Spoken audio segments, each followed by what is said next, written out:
Hello, everybody. My name is Sam, and I am back here with the Not a Statistic podcast. As you can see, we have visual today. This is me sitting here in this little beige room. We all love little beige rooms. But I thought it'd probably be a better idea if you guys could see me and my guests, because today we're going to have a very special guest, and I'm super excited. Today, our special guest is going to be Dr. Timothy Grigsby. He is a professor here at UNLV, University of Nevada, Las Vegas, and he studies adverse childhood experiences, commonly known as ACEs. I brought this up a little bit in my pilot episode before, but I really just wanted to have him on so we could have an in-depth conversation about what ACEs actually are and how they affect people like you and me, young adults who are just trying to get by in the world. So please join me today for my interview with Dr. Timothy Grigsby. All right. Well, hello. Thank you for joining me today. It's my pleasure. Yes. Would you like to introduce yourself today for us? Yes, my name is Dr. Tim Grigsby. I'm an assistant professor in the Department of Social and Behavioral Health at the UNLV School of Public Health. Nice. And one of the biggest things that I talked about in my first kind of pilot episode was a little acronym called ACEs, or Adverse Childhood Experiences. Mm-hmm. And I know you have some background in that, if you want to tell us a little bit about that. Sure. Yeah. So I've been studying ACEs for almost 10 years now, and it was a very serendipitous process that got me here. My main area of interest is in substance misuse and a focus on young adult health. And as I was looking into the literature and working on some existing projects during my PhD program, I came across this thing called ACEs, and I was very interested, and I dug into the literature and decided to do some work looking at a cohort of Hispanic young adults and some of their substance use behaviors, recognizing that a lot of times we talk about minority populations and the kind of traumas they experience from a much more broad social or structural perspective, and not without much consideration or as much consideration to what sort of personal experiences these individuals have had that we call adverse childhood experiences or childhood trauma. And when I started to plug these into my statistical models, I found that they were really important root causes for some of the negative outcomes that we were interested in looking at. And from there, I've sort of dovetailed into a lot of work looking at ACEs across multiple populations and multiple health outcomes, and rather consistently I found it to be very, very important in understanding who is and who isn't at risk for specific mental, behavioral, and physical health problems over the life course. Nice. And I think what you do is very important too for anyone to just kind of figure out if they've had any adverse childhood experiences, how this could possibly affect them down the road, or if this happened to me, maybe is XYZ that's negative also going to happen to me in the future too. And if you could maybe explain like a quick synopsis of your definition personally of adverse childhood experiences, or ACEs too. Yeah, I know. And this is something I still grapple with right now because, when you look at some of the earliest work on ACEs, you'll find that typically ACEs are defined within these three broader categories. We have abuse, which we typically consider to be the most detrimental to health. We're talking about physical, verbal, and sexual abuse. And we have neglect, taking the form of both physical and emotional neglect. So whether or not you have a bed to sleep on and food to eat in your household, or if you have parents who are emotionally supportive of you and validate you, and have an actual significant role emotionally in your life.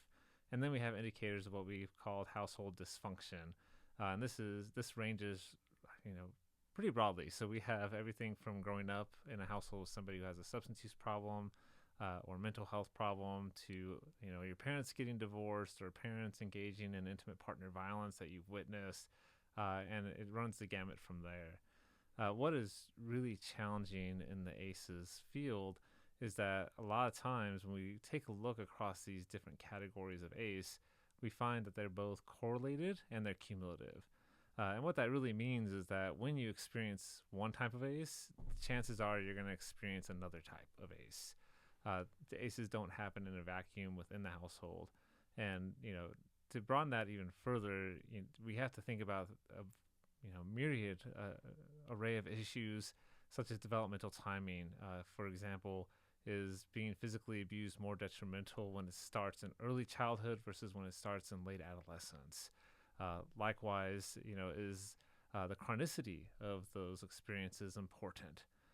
So, is it a one-time event, something that we might call like a traditional, like sort of big T trauma, where your parents get divorced? That can only happen hopefully one time between your birth parents. But if you think about it in terms of chronicity and in terms of developmental timing, and then also exposures outside the household. So a lot of times individuals who are experiencing more ACEs are growing up in worse economic conditions. They are in poorer neighborhoods. They witness more community violence. They go to poorer schools, and they have less assets and resources to thrive. And all of these things really contribute to the likelihood that somebody's going to be able to overcome those traumas and have a successful and healthy life. And it's a long explanation, but the sort of short point is we still have a lot of work to do to understand what ACEs are and how they truly impact the well-being of individuals when we look across all these various domains, and categorically and temporally as well. What would you say, is there a rate or percentage perhaps, or maybe just like because I know you said there's a correlation of if you experience one ACE, you are more likely to experience other ACEs. Yeah. So if you're experiencing multiple ACEs at a time, perhaps like obviously as we know as in your childhood, what is the effect of that on growing up, becoming a young adult, becoming an adult? What does it do for not only your mental health, but as you mentioned as well, for your physical health too? How does it kind of shape how you're going to turn out? That's a great question. And, this is something we're still exploring, because it is, as you mentioned, like there are correlations, but there's not a direct relationship. So just because you experience, say, physical abuse, it's not guaranteed your parents will get divorced or vice versa. However, right, there are instances when we look at data sets that we find, based on how we group ACEs together, we may end up, and this has happened in my own data sets looking at young adults, I either have, about half the population that experiences or reports none of the ACEs, which is wonderful. I'm happy folks are not getting exposure to these things. And then I end up having a dearth of folks in the low category. So if we look at 1 or 2 or 3 ACEs, a lot of times that group or subgroup is really small. And then I have a much larger proportion of folks reporting 4 or more ACEs. And these are the common cutoffs that Folletti and colleagues use in their ACE study. What we're starting to see in terms of its impact on health, and there's some hopefully really neat work that's going to be coming out of studies like the ABCD study that's happening right now, which is collecting an array of survey and physiological data and brain scans and other types of neat data sources, is looking to see, does exposure to these early childhood traumatic events lead to processes that we've traditionally called allostatic load. And allostasis or allostatic load just refers to what we call advanced aging. So we typically see in individuals essentially a rapid, degeneration of physiological processes, leading to eventually morbidity or premature mortality from things like heart disease, cancer, and other kinds of conditions that we would expect to happen much later in life as a result. Trying to pinpoint, though, the exact role of ACE is a challenge, as you could imagine. Yeah. But when we look at, folks who are in similar regions, who are ACE versus non-ACE exposed in their behavioral health profiles and their physical health profiles, the ACE does make a difference. There is something happening there. Yeah, I think it's definitely a really broad topic. That's really, it's definitely hard to like pinpoint one thing or I experienced this, so hopefully this doesn't happen to me in the future. But I think a big part about what you do is great, is obviously is studying to see how this affects people like me, perhaps. Like I've experienced multiple ACEs personally. And how would someone like me maybe have different mental or physical health issues down the line? Yeah. And I think it's very helpful for young adults especially to educate themselves, I think is the best way to describe it. Yeah. I think it's great to have conversations, especially like this, like, and a general theme too for my podcast in general is your trauma does not define you, but it can shape you. Mm-hmm. That's something that like I've personally felt like is like a, not like a life motto, but something that I've just thought for myself in general, and then other people that I've talked to that are around my age group and have shared similar experiences. Mm-hmm. But in your personal opinion or professional opinion too as well, if you are exposed to any type of ACE, no matter what it is, Mm-hmm. do you think it is harder to kind of stay on the right path, if you will, or kind of just make sure that your life is flowing in a constant motion instead of going off the path and doing something more negative or kind of detrimental to yourself or other people? Like, I guess my question mainly is do you think it's harder when a person grows up in a not so great environment and they're just kind of pushed out into the world and there's a lot of exposures and things that they're just not really ready for? Like, what is your opinion on that, basically? It's a question I've thought about a lot as well, and I grew up experiencing quite a few of those ACEs too. I'm not, and I think most of us have. We're all going to experience some trauma or pain in our life that we're going to have to deal with, and I will say, when I look at the relationship between ACEs and health, be it physical, behavioral, or mental health, that's always my first step. My next step, the thing I'm really interested in, is how does X lead to Y in these situations? And there's an article I published in Child Abuse Review a couple years ago I was really proud of, because I decided to take a different angle on the trauma-health relationship. And instead of looking at, does trauma predict negative health outcomes, I look to see, does trauma predict positive health outcomes? Is there a relationship between trauma and positive health behavior? And as you can imagine, folks who have more trauma had, fewer instances of protective behavior. So things like using a condom when engaging in sex, and these are among young adults, or going to the doctor for regular visits, and so on and so forth. And what it really led me to think about is, what can we do to foster this thing we call in the behavioral sciences post-traumatic growth? How can, as you said, how can you take and grow out of these traumas and blossom and thrive, despite the soil that you come from not being so great or fertile, if you will? And one of the things I've really been interested in looking at in my recent research is the role of social environments for young adults who have come from ACE and disadvantaged backgrounds in general. And, I'm going to very poorly quote Guardians of the Galaxy 3 because I'm a huge comic book nerd. So, there's a scene with Rocket Raccoon where he's talking to Lila, his true love. In the comics, not so much in the movie, they're friends. But he says there's the hands that made us and then the hands that guide us, right? And thinking about looking for those sources of support, looking for those, people in your life who can provide you the support and the guidance and the mentorship to do better, right, than you thought, and to push you in ways that you didn't think were possible, and challenge you in ways you didn't think were possible.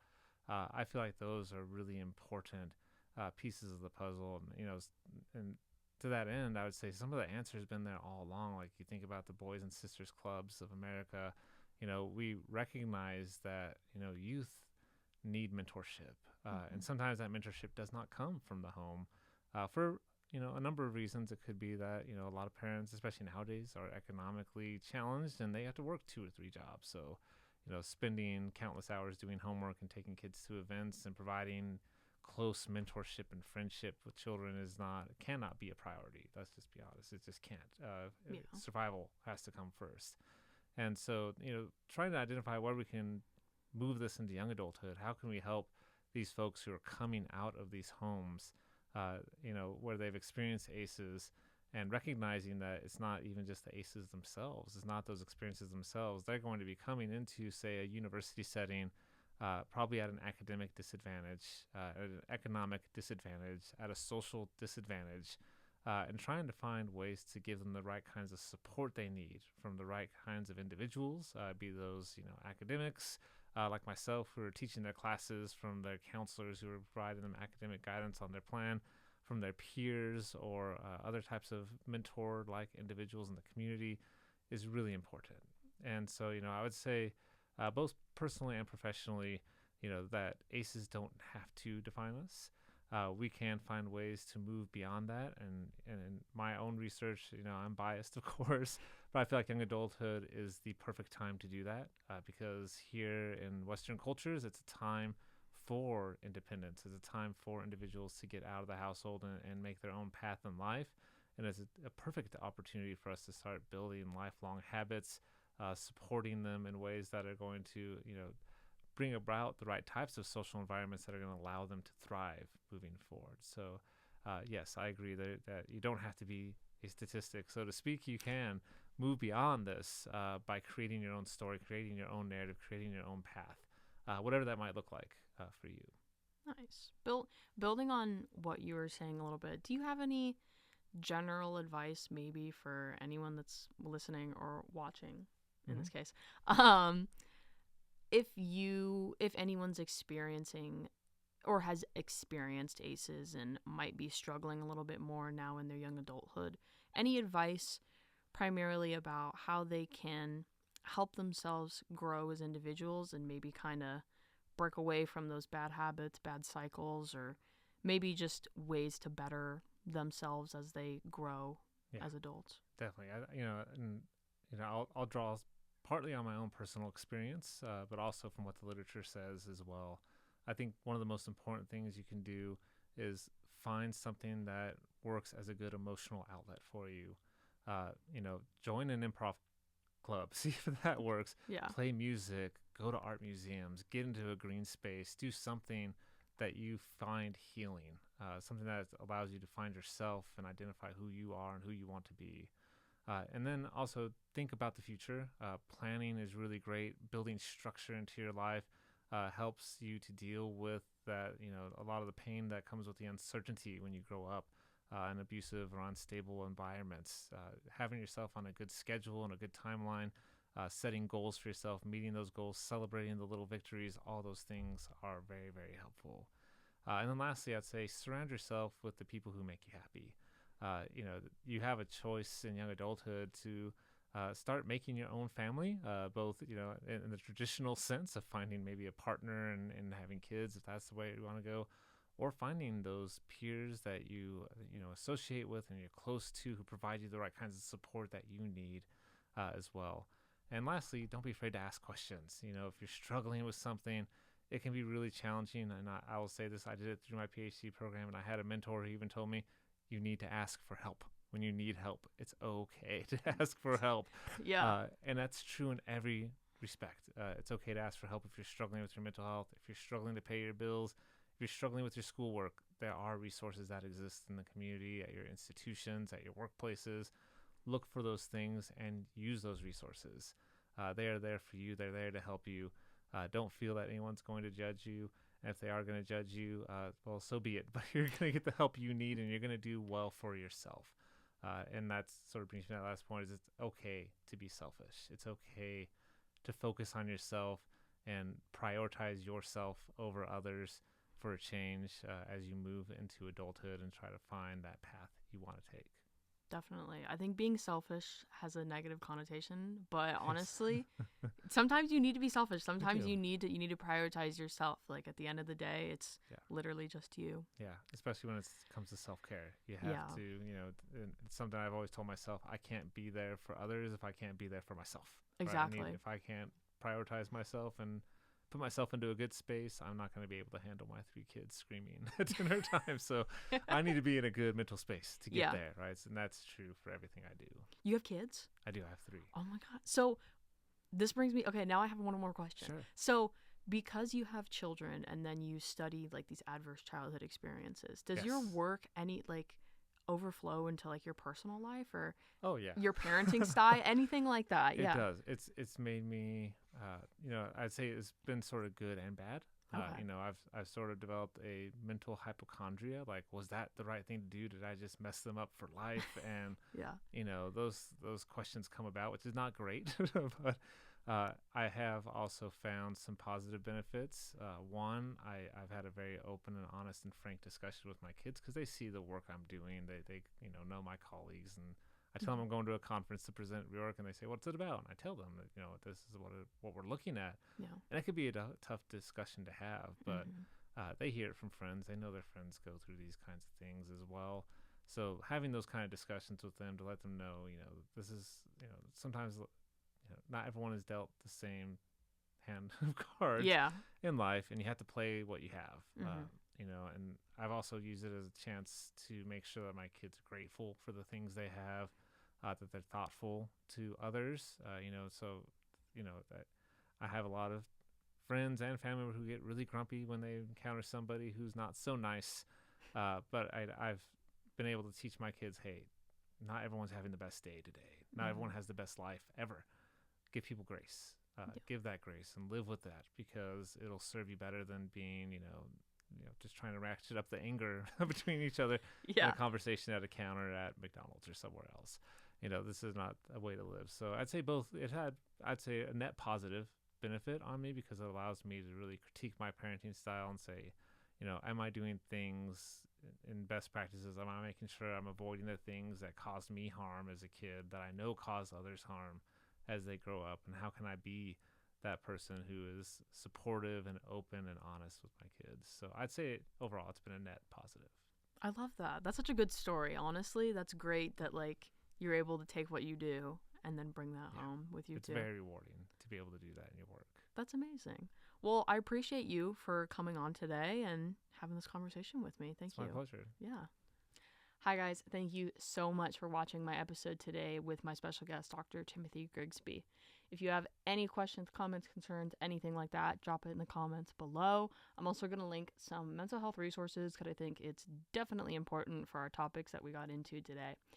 So that's me, and I'll see you again soon.